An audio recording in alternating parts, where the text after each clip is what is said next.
Wouldn't you just love to go back to those glorious times when you didn't actually have to be informed?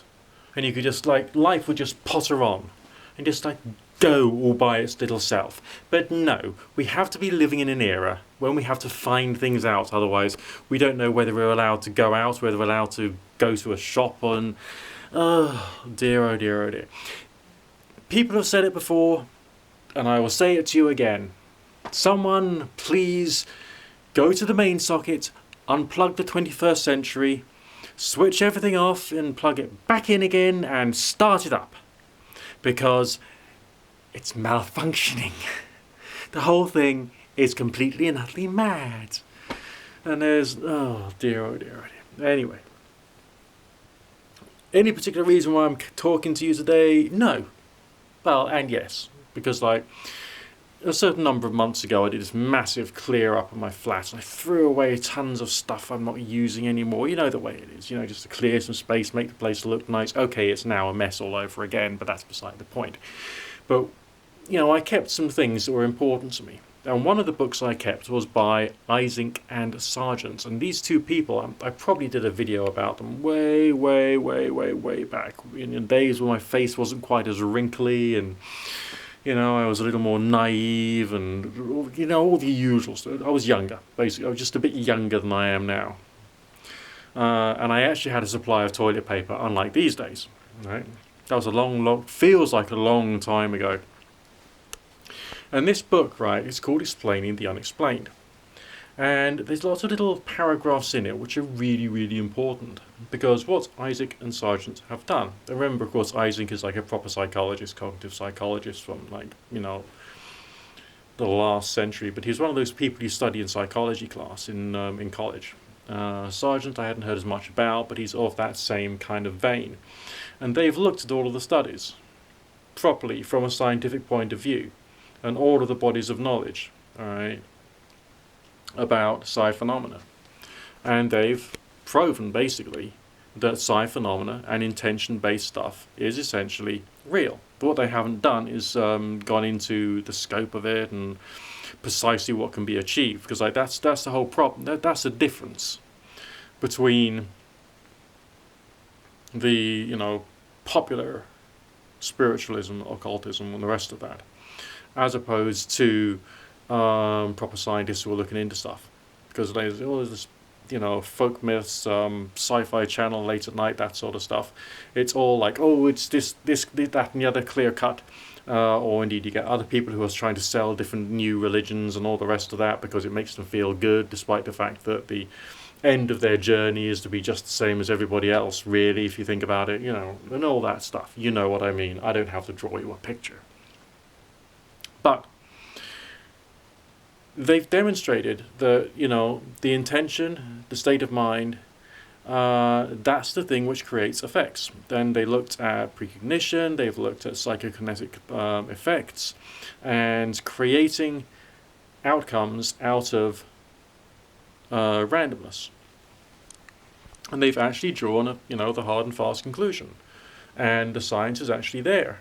So all of this weird stuff that I've been talking about over the years, you know, it's proven. I mean, that book has been on my shelves for ages. It's one of those things that, you know, I bought. I probably actually read that about like 25 years ago or something.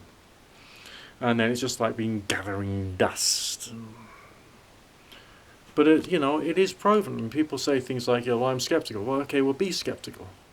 I only trust the science. Well, that is the science. And the science is actually out there.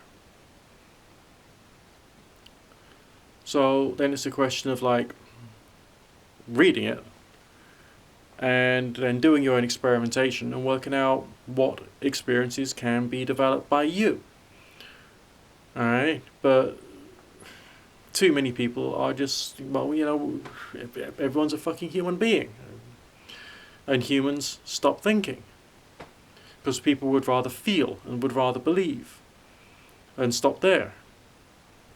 And that's no good. Because on the basis that book is real and true and correct, which I would say it would have to be, because it's talking about the assessment of scientific studies and checking to make sure there aren't any flaws in methodology or analysis, Okay? That is saying something pretty important about reality, about life, about everything else. But it's not turning around and just saying that, like, Nick can light a yellow candle on a Tuesday afternoon and stop certain politicians from doing certain things, or to make this COVID-19 go away. Okay?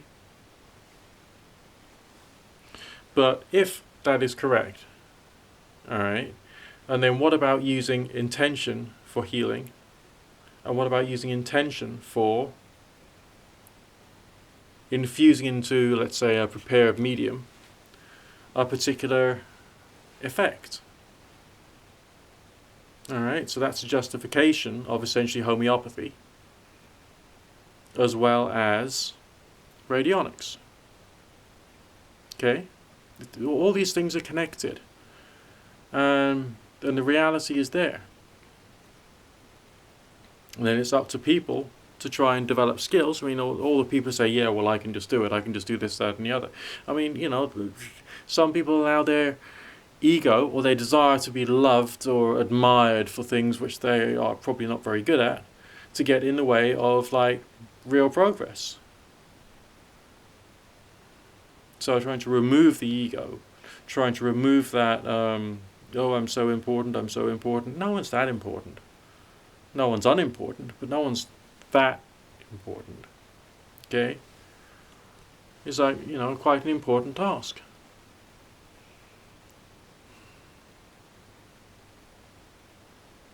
It's not like all this stuff is bullshit.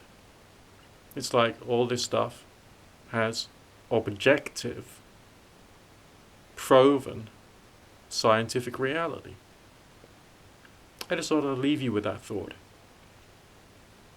Or maybe you can work out for yourself why you think, or could intuit, why there is scientific skepticism about this stuff. Let's just stop there for now. Sleep tight, stay well, don't go crazy, and don't go around killing people over toilet rolls. It's not worthwhile. Yeah, best bit of advice I could give you.